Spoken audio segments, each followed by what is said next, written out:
Okay, Boss of YouTube, what's up? How's it going, everybody? Have for y'all today the second week team builder of Pokemon Global Battle League Season 2, the Pokemon Global Battle League. And this week we are facing Marzking, aka coach of the Los Angeles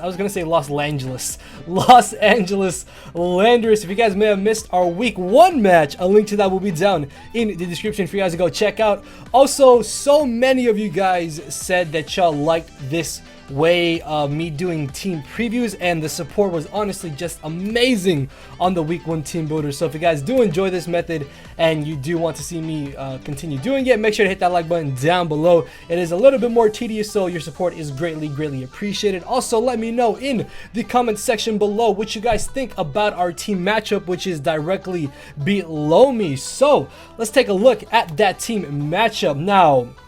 If you look at the Los, why can I not say? I think it's because it's Los Angeles Landorus. I want to say Los Landorus, and I don't know why. So if I maybe butcher it, I apologize. But let's take a look at the team matchup, which again is down below me. So if you look at his team and you look at Zygarde, and then you look back at his team and you look back at Zygarde literally can just plow through the entirety of the Los Angeles Landorus's draft, because they have no real good ground resist. The best thing that they have is Mega Venusaur, which even if it is physically defensive, the only real way that regular Venusaur, actually yeah, that's regular Venusaur, not Mega Venusaur, because they have Mega Bayonet already. But the best way that the Los Angeles Landorus have to deal with Zygarde is Priority Destiny Bond from Mega Bayonet or Hidden Power Ice physically defensive Venusaur. So obviously going into this match, that is definitely something that I will be scouting out for on those Pokemon. Again, the top 6 Pokemon are mainly what I am expecting, although I guess Venusaur can easily come over one of the top 6 Pokemon. The reason why I have Bisharp before Venusaur is because I feel like he's definitely going to want to bring either Klinklang or Bisharp, because with him having 3 dark types, I definitely expect one of those 3 dark types to come. However, though, I feel like Alolan Muck has a better matchup than Guzzlord or Bisharp in this match. And then if he doesn't want to bring Bisharp, Klinklang is kind of a little scary if it sets up potentially if I lose my Vaporeon, if I decide to bring that, or if I don't have Infernape. So Klinklang in theory is a little bit scary if allowed to set up. Dragon Dance for Alligator I think is honestly the biggest and scariest Pokemon that the Los Angeles Landorus could possibly bring, because if you look at Dragon Dance Gator and you look at my draft, that thing pretty much just plows through me after +2, so I have to ensure that that does not freely boost up against my team. So with that being said, let's go ahead and jump right into this. So of course the first team member, guys, is going to be Mr. Nice Snick, aka Zygarde. Now shouts out if you guys get the nickname reference of my Zygarde here. But the great thing about Zygarde in this match again is that it can literally just plow through the entire draft of the Los Angeles Landorus without really being punished by too many things. I guess he could possibly have the Hidden Power Ice on Venusaur, as I mentioned. He could have HP Ice on the Rotom Wash, which I definitely feel like Rotom Wash is coming to this match, because without Rotom Wash, Infernape just comes in and clicks Flare Blitz against his entire team. Yeah, he's got Feraligatr, but Feraligatr are typically offensive. And speaking of Feraligatr, I'm expecting like a bulky Dragon Dance set. I definitely feel like that would make a lot of sense on paper and what could possibly be very scary late game. So the great thing about Zygarde in this match is that with this EV spread, I believe we are able to outspeed even Jolly Max Speed Bisharp.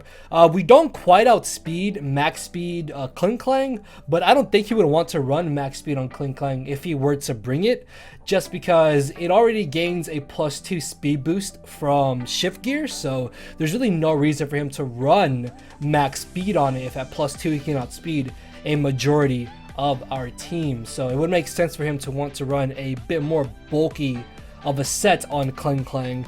And then for Alligator, we can also outspeed for Alligator if it's running a bit of a slower Dragon Dance set. The thing about for Alligator in this matchup is while it is the most terrifying sweeper he has, it really kind of has to stick to Dragon Dance, Ice Punch, Waterfall, and either Crunch or Earthquake, because without Crunch or Earthquake, he doesn't break through Vaporeon. So Vaporeon can literally just come in for free every single time against for Alligator and either roar it or go for the haze. And without a water stab move, then why would you want to run Dragon Dance for Alligator? And he absolutely needs Ice Punch to be able to break through Serena, which can definitely come to this matchup. So yeah, Gator just really has a limited amount of moves that it can exactly run in this match. But Zygarde is running a very mixed, bulky offensive set. At +1, I believe we are able to just 2 KO everything on his team. I think it may be a damage roll against physically defensive Florges if he has the protect, which Florges I definitely feel has a good matchup in this game. Honestly, outside of 1000 Arrows, I don't need any other offensive move. The great thing about protect is that it's going to allow me to be able to scout out for any choice mons he may have. I can also stall out Hydro Pumps from the Rotom Wash.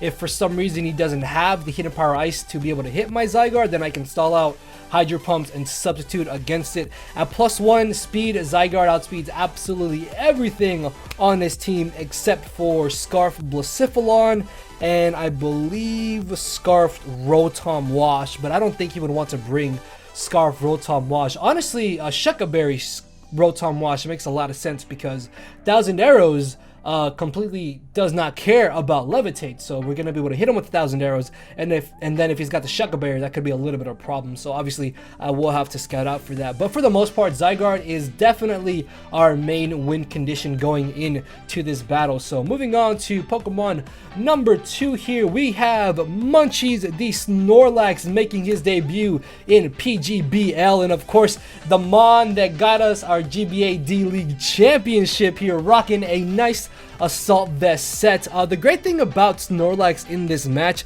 is that it's honestly just such a good pivot switching to a majority of his team, and actually just because, well, not just because, but because of Snorlax and Sneezo, I honestly do not expect them to want to bring Blacephalon. Mainly because Blacephalon is Pursuit Trap by both of those Pokemon, so in theory it's really not going to be doing too much in this matchup. Earthquake is really nice because we can easily 2-hit KO the Muck. I believe we 2-hit KO the Kling as well. Pursuit, of course, is to be able to pick off Blacephalon because Snorlax is my main switch in to the Blacephalon if he does want to bring it. Also, I can just switch into so many of especially offensive mons. Heavy Slam will always 2-hit KO a max defense, max HP Florges, so that's absolutely amazing. And then because of Facade, there is no way that Will-O-Wisp or... well, yeah, Will-O-Wisp, because I mean there is a chance that we could get poisoned by the Muck, I suppose, if he's got Poison Touch, but if he does burn us with Will-O-Wisp coming from either the Blacephalon or the Rotom Wash, and I guess that Mega Bayonet could also have a Will-O-Wisp, then we are not going to be entirely hindered by it. I mean, honestly, like, Body Slam would be nice, but I don't really care too much to get the paralyses. I would much rather cover him potentially burning or just statusing my Snorlax in general. That way, my Facade is boosted and I'm able to do more damage. So I definitely feel like Snorlax will be a huge key player in this match, just mainly being able to pivot into Mons, and if he does bring Blacephalon, then I literally have nothing to worry about it because there's no way that Blacephalon should be able to beat my Snorlax 1v1.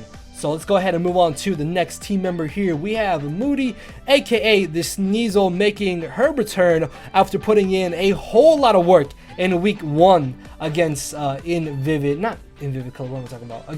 Grim Marowak and the Motown Marowaks. The great thing about Sneezo in this matchup is that much like Zygarde, he doesn't really have a good switch in to this Pokemon. Like, even just being able to spam knockoff against his entire team is going to be very beneficial, because we're going to get rid of items, we're going to get rid of leftovers, potential berries, or we can scout out for his Z-move Mons, which I do believe were Venusaur and Guzzlord, so we can scout out to see if they're going to be Z-move Mons if they don't lose their items, so that's going to be really nice. Icicle Crash and Knockoff just do so much damage to his entire draft, and then Pursuit, it's just there kind of as a backup for the Blacephalon if for some reason I lose my Snorlax. Also, the great thing about Sneezo is that it completely stops Mega Bayonet from being able to go for those Prankster, Will-O-Wisps, Toxics, Destiny Bonds even, so that's going to be absolutely amazing in this matchup. And Taunt is really only for Alligator, because if he brings in Gator thinking, oh hey, I can Dragon Dance for free on Sneasel, then I can just taunt for Alligator as he tries to Dragon Dance, or maybe even go for a Substitute, and then the next turn I can just go for Knockoff or possibly Pursuit Trap him, so that's going to be absolutely amazing. The speed, I believe, is enough for Blacephalon, if I'm not mistaken. Yeah, because that's really all that we needed to reach. That's a speed gap that we really needed to reach in this game. So next off, we have Guerrero the Infernape making his return. However, though, this time he is rocking a nice offensive set as opposed to our week 1 set that was physically defensive. So the great thing about Choice Banded Infernape in this matchup is that, again, without Rotom Wash, Infernape pretty much just clicks Flare Blitz against his entire team. Like, not even Guzzlord. Well, I guess Guzzlord could chew a Flare Blitz or two, but why would you switch in a Guzzlord against an Infernape that can easily go for close combat? So Infernape just applies so much offensive pressure in this game that it can legitimately just break down his team for Zygarde to have a much easier chance to be able to beat it, which is absolutely amazing. Now, originally I did have U-turn over Stealth Rocks, but Stealth Rocks could be very important in this matchup if I'm able to get them up. However, though, at the same time, he does have two very good defoggers in the form of Rotom Wash and Florges, being able to safely run defog on one of those two mons. So I may not even need to get up my Stealth Rocks in this game, but just between Flare Blitz and close combat, I can do a lot of damage to his team. Also, Mach Punch does a solid like 30-ish% to the Feraligatr. If we're in that very crucial scenario where I need to just pick off Feraligatr, then we should be good. Also, he shouldn't be Dragon Dance Aqua Jet, because that's taking up one of his 3 necessary offensive moves to possibly have on Feraligatr to hit my entire team. So yeah, I don't expect Dragon Dance Aqua Jet Feraligatr, but for the most part, Infernape just another really good breaker in this matchup. So moving on to our 5th team member here, we have Triple H2O, this time correctly a male, making his return, and honestly just running the same set. Like, there's not much to say about Vaporeon in this match besides the fact that it's really my best answer to the Feraligatr. Like, so long as I have Vaporeon in this match, Feraligatr should literally just not be a problem whatsoever. Like, I don't know anything that Gator can really do to this. I guess unless he had like Toxic on Feraligatr, but then again, at that point, he may not have a setup move or he may not have a coverage move. So that's going to be some valuable information. So as long as I keep Vaporeon very healthy in this matchup, then Gator is not even an issue whatsoever. And the main reason why I like Roar over Haze is because if he does on the off chance want to bring a sub Dragon Dance variant of Feraligatr, at least this way I can still phase him out, and then he's losing that initial 25% HP from the substitute. So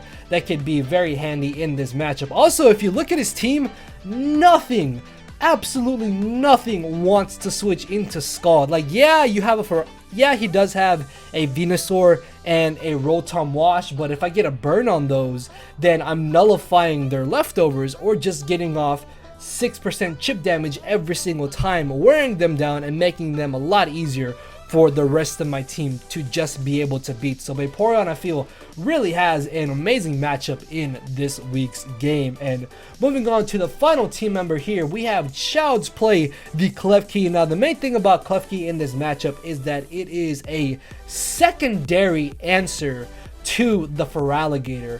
On the off chance that maybe Vaporeon has been too weakened or that Vaporeon is gone, Klefki here ensures that Dragon Dance Feraligatr should not be able to sweep me, because we can Thunder Wave it, we can then get up Reflect, and then if he's already boosted his attack, Foul Play is doing even more damage than it already is. I believe Foul Play is doing around 30-ish to almost 40%. So that's really nice. And then Play Rough is honestly just there for a type of stab move, and it's also able to hit the Guzzlord for 4 times super effective damage, which is really, really nice. So there's not really too much to say about Klefki. Much like Vaporeon, it's just kind of like the defensive backbone and being able to just ensure that Feraligatr does not sweep through our team. And as I said, Feraligatr is honestly the only real scary Pokemon that the Los Angeles Landorus really have on their team. Also, a cool thing about physically defensive Foul Play Klefki is that we can always 2A KO a Mega Bayonet even after being burned, so that could definitely come in handy in this matchup. So yeah guys, that is going to be the team builder for this week. I know it's a little bit shorter than most of my other team builders, but hopefully you guys did enjoy this, and if you did not, we don't have Naganadel. That was an accident. But if you guys did enjoy the team builder and you would like to see me doing it more often in this format, make sure to hit that like button down below and let me know what y'all think about our matchup in the comment section below as well. So with that being said guys, I will see you all tomorrow with the actual matchup, and later today with a Wi-Fi battle. So later everybody. No matter where you're at, I'm not here to make friends, it's time to attack and deplete your HP with a final smash. Don't make me turn around and pull a 6-foot hacks. 6 foot hacks, hacks. Yeah. 6 foot hacks, hacks. Yeah. 6 foot